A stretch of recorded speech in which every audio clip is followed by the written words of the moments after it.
ഇതാണ് ഇന്ത്യയിലെ തന്നെ ഏറ്റവും വലിയ ശിവലിംഗ പ്രതിഷ്ഠ നടത്തിയിട്ടുള്ള തഞ്ചാവൂർ കോവിൽ.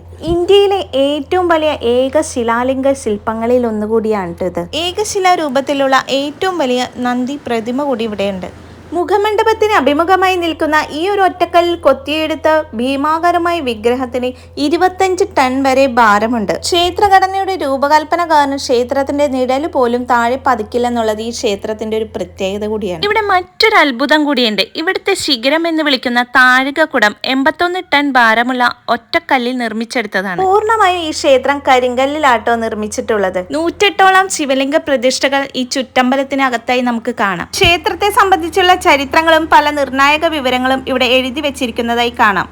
ചോള രാജാക്കന്മാരിൽ പ്രധാനിയായിരുന്ന രാജരാജ ചോളനാണ് ഈ ക്ഷേത്രം പണികഴിച്ചത്.